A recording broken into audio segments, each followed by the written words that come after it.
Assalamualaikum warahmatullahi wabarakatuh. Perkenalkan, nama saya Deva Ihsan Wairunas dari kelas 11 IPA 4. Dalam beberapa dekade terakhir, teknologi berkembang sangat pesat. Dan perkembangan ini dapat kita rasakan di dunia kedokteran. Nah, ada banyak sekali alat-alat yang bermunculan yang berguna untuk pencegahan, penanganan, dan penanggulangan suatu penyakit. Nah, pada kesempatan kali ini, kita akan membahas tentang beberapa teknologi pada sistem respirasi. Oke, teknologi yang pertama itu adalah teknologi tracheostomy. Tracheostomy adalah proses pembedahan yang dilakukan sekitar trakea sesuai namanya. Nah, tracheostomy ini dilakukan akibat terjadinya obstruksi di saluran tersebut. Nah, obstruksi ini bisa disebabkan oleh suatu trauma, cedera, atau infeksi dan lain-lainnya. Gunanya untuk melancarkan saluran pernapasan itu kembali. Nah, lalu bagaimana mekanismenya? Tracheostomy dilakukan dengan dua metode. Pertama, tracheostomy terbuka, kedua, tracheostomy tertutup.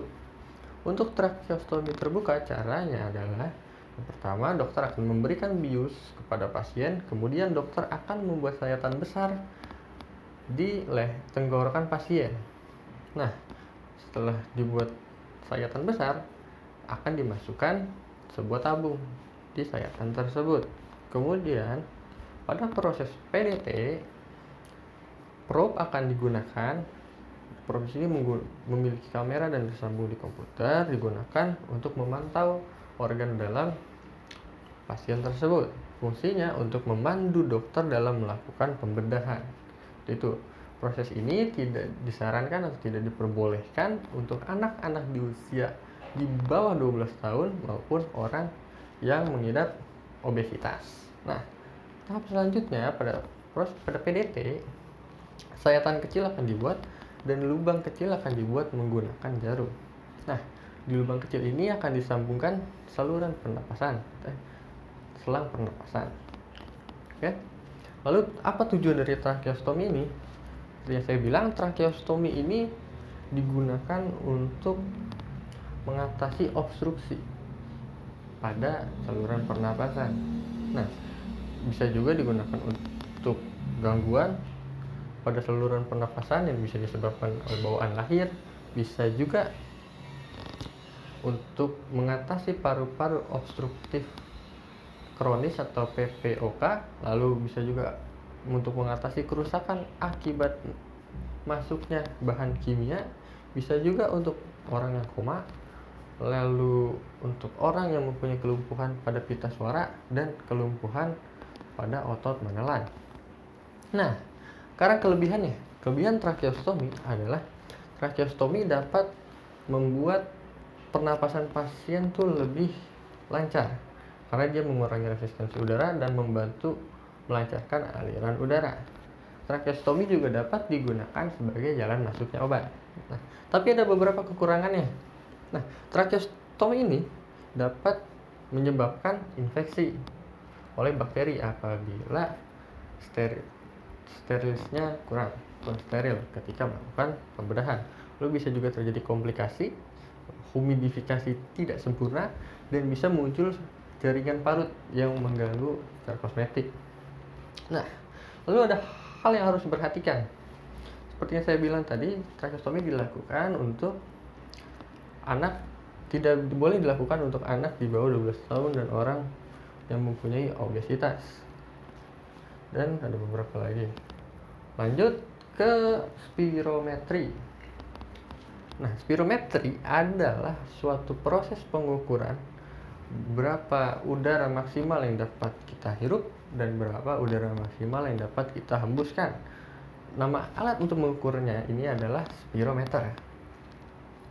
Nah, yang diukur di sini adalah waktu yang diperlukan untuk memasukkan dan mengeluarkan udara, volume udara yang dihirup dan dilepaskan, lalu juga ada kecepatan aliran udara. Nah, fungsinya untuk menilai seberapa bagus kinerja paru-paru kita. Mekanisme seperti itu. Udara akan masuk ke tubuh kita, diukur seberapa banyaknya, dan keluar pun diukur juga. Dan spirometri ini penggunaannya harus di bawah pengawasan dokter dan harus dilakukan oleh dokter. Nah, apabila Anda dokter, cara-caranya adalah mungkin pertama, Anda kemungkinan akan diperintahkan untuk duduk.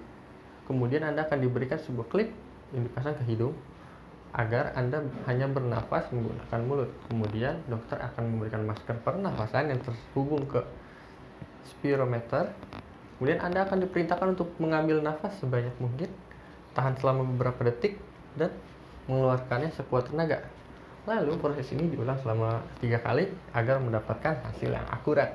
Nah, tujuan dilakukannya tes spirometri ini adalah untuk mengukur kinerja paru-paru kita, yang saya bilang. Namun bisa juga dipakai untuk mengukur, untuk mendeteksi apakah kita mengidap beberapa penyakit seperti asma atau PPOK. Nah, sekarang kelebihan dari spirometri ini adalah dia portable sehingga mudah dibawa-bawa. Lalu dia mudah dioperasikan serta murah dalam pengoperasiannya. Dan juga lalu kekurangan dari spirometri ini, dia tidak bisa dipakai untuk semua golongan. Ada beberapa orang dengan penyakit tertentu yang tidak boleh memakai spirometri, seperti orang yang mengidap penyakit jantung atau stroke, orang yang pernah melakukan pembedahan atau operasi di perut dan mulut, lalu orang yang pernah batuk mengeluarkan darah. Nah, lalu yang diperhatikan sebelum Anda melakukan tes spirometri adalah yang pertama, Anda tidak boleh merokok dalam kurun waktu 24 jam. Anda tidak boleh minum alkohol dalam kurun waktu 4 jam. Anda tidak boleh melakukan olahraga berat dalam kurun waktu 30 menit. Dan Anda tidak boleh makan besar dalam kurun waktu 2 jam. Lalu ketika melakukan tes spirometri, Anda tidak boleh menggunakan pakaian ketat karena akan mengganggu proses pernapasan. Sekian untuk spirometri, kita lanjut ke nebulizer. Nah, nebulizer adalah alat yang gunanya untuk mengubah obat yang cair menjadi obat uap, yang gunanya agar obat uap tersebut bisa langsung dihirup oleh suatu penderita penyakit dan obatnya langsung masuk ke dalam organ pernapasan. Mekanismenya seperti itu. Jadi obat cair akan diubah menjadi obat uap, kemudian akan dihirup oleh pasien melalui masker yang sudah disediakan dan langsung masuk ke organ pernapasan. Tujuannya pun itu agar mempermudah obat langsung masuk ke dalam organ pernapasan, daripada apabila obat tersebut berbentuk cair yang dimana harus masuk ke pencernaan segala macam. Maka baiknya apabila obat tersebut langsung masuk ke organ pernafasan. Itu tujuannya. Lalu sekarang kelebihannya, dalam penggunaan nebulizer ini memerlukan koordinasi yang minimal. Lalu dia dapat digunakan dosis yang banyak dan sangat-sangat berguna bagi penderita asma. Lalu ada kekurangannya. Kekurangan nebulizer, dia mahal, lalu tidak bisa semua obat dilakukan, atau menggunakan nebulizer ini tidak bisa semua obat, dan bisa menyebabkan infeksi atau kontaminasi akibat si alat nebulizer ini kurang bersih, dan dia tidak portable sehingga tidak mudah dibawa-bawa. Seperti itu. Jadi hal yang harus diperhatikan dalam memakai nebulizer adalah kebersihannya. Dan bagaimana cara menjaga kebersihannya itu ya, setelah kita pakai nebulizer, kita bongkar nebulizernya. Yang bisa dibongkar yaitu mungkin maskernya, lalu selangnya, tempat obatnya, lalu kita bersihkan menggunakan air hangat yang kita campur dengan sabun. Dan kita harus rutin mengganti selang pernapasannya, karena kita tidak tahu seberapa kotor itu dan tidak bisa juga dibersihkan di rumah sendiri. Begitu untuk nebulizer. Sekarang kita masuk ke ventilator. Mungkin teman-teman semua sudah sering mendengar kata ventilator ini di masa pandemi ini karena memang sangat dibutuhkan. Jadi apa itu ventilator? Ventilator sebenarnya adalah alat yang digunakan untuk memompa udara langsung ke dalam paru-paru, baik keluar maupun masuk, sehingga orang yang mengidap penyakit pernapasan yang parah dan tidak dapat bernafas mampu harus menggunakan ini. Seperti itu. Lalu mekanismenya seperti itu. Jadi antara ventilator dengan tracheostomy itu saling berhubungan. Karena dalam menggunakan ventilator ada dua pilihan. Pertama, saluran selang udara tersebut dimasukkan melalui mulut. Yang kedua, dimasukkan melalui tenggorokan atau leher. Nah, untuk yang dimasukkan melalui leher, dilakukan dulu tracheostomy, baru dimasukkanlah selang pernapasannya tersebut. Seperti itu. Dan setelah selang pernapasan masuk, udara akan dipompa masuk dan keluar oleh alat ventilatornya tersebut, sehingga paru-paru tidak perlu bekerja untuk memompa seperti sekarang sebelumnya, yang membuat kita masuk ke tujuannya. Jadi tujuan ventilator ini untuk memudahkan seseorang dalam bernapas, sehingga orang tersebut tidak perlu lagi berusaha bernapas yang akan memperburuk keadaan penyakitnya dan organnya. Seperti itu. Dan kelebihannya pun sama. Ventilator ini sangat penting bagi orang yang sudah mengidap penyakit pernapasan yang berat. Namun ada kekurangannya. Ventilator apabila tidak dipasangkan dengan benar dapat mengakibatkan cedera maupun infeksi pada paru-paru, dan juga dapat menyebabkan luka pada mulut, dan masih banyak yang lainnya. Oleh karena itu, hal yang harus diperhatikan dalam menggunakan ventilator adalah prosedur pemasangannya dan perawatannya. Oke, sekian itu dari saya. Sekarang waktunya ke sesi tanya jawab.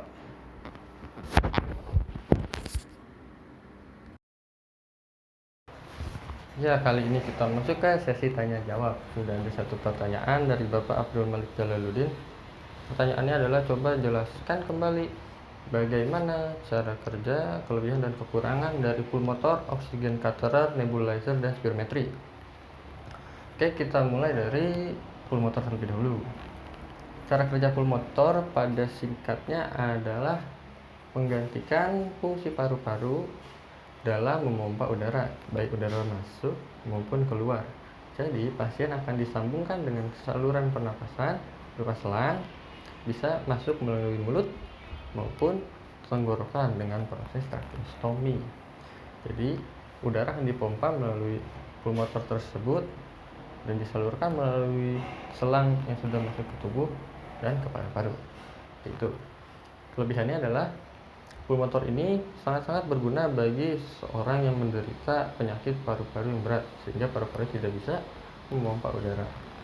Nah, namun ada kekurangannya. Nah, pulmotor ini bisa menyebabkan luka, infeksi, dan cedera pada paru-paru apabila tidak dilakukan dengan benar. Nah, selanjutnya, oksigen catheter. Oksigen catheter ini sangat mirip dengan tadi pulmotor, namun tidak dipompa. Jadi, pasien akan disambungkan dengan selang pernapasan ke hidung biasanya, dan selang pernapasan tersebut dihubungkan ke tabung oksigen, sehingga pasien menghirup oksigen dari situ. Kelebihannya pun mirip dengan pulmotor, sangat berguna bagi pasien yang tidak bisa menghirup udara dengan normal. Kemudian kekurangannya yaitu oksigen catheter ini mahal, terutama dari tabung oksigennya tersebut. Dan ada satu kekurangannya, yaitu ada kemungkinan bahwa selang pernapasan tersebut tertindih oleh pasien sehingga akan menutup aliran udara sehingga pasien tidak bisa bernapas. Itu. Lalu nebulizer. Nah, nebulizer ini mekanismenya adalah pada dasarnya dia merubah obat yang cair menjadi uap. Gitu, sehingga pasien bisa langsung menghirup obat tersebut dan obatnya langsung masuk ke organ pernapasan, daripada diminum cair yang perlu masuk ke organ pencernaan dan disuntikan dengan tubuh, akan lebih efektif apabila masuk langsung ke paru-paru. Biasanya dipakai oleh orang penderita asma atau PPOK, penyakit paru-paru obstruktif kronis. Nah, kelebihannya adalah nebulizer ini dapat digunakan dengan dosis yang banyak dan waktunya relatif cepat dan juga tidak berisik. Tapi ada kekurangannya juga. Kekurangannya adalah dia mahal. Gitu. Lalu kebersihan pun harus dijaga untuk menghindari terjadinya kontaminasi alat. Dan dia tidak portable sehingga tidak mudah dibawa-bawa. Oke. Dan yang terakhir, spirometri. Cara kerja spirometri adalah ia mengukur seberapa banyak udara yang dapat kita hirup dan kita keluarkan sebanyak mungkin sekuat tenaga. Nah, yang diukur itu ada waktu yang dibutuhkan, volume, dan kecepatan aliran udara. Gitu. Kelebihan spirometri ini adalah dia murah, portable, bisa dibawa kemana-mana, dapat mendeteksi beberapa penyakit seperti asma, PPOK, dan lain-lain. Lalu ada kekurangannya. Spirometri ini tidak bisa digunakan untuk orang-orang dengan riwayat penyakit jantung atau stroke, lalu operasi pada mata, lalu orang yang pernah batuk yang mengeluarkan darah dengan alasan apapun. Oke, sekian itu saja yang dapat saya sampaikan. Jika ada yang kurang jelas, silahkan cari di Google. Assalamualaikum warahmatullahi wabarakatuh. Selesai.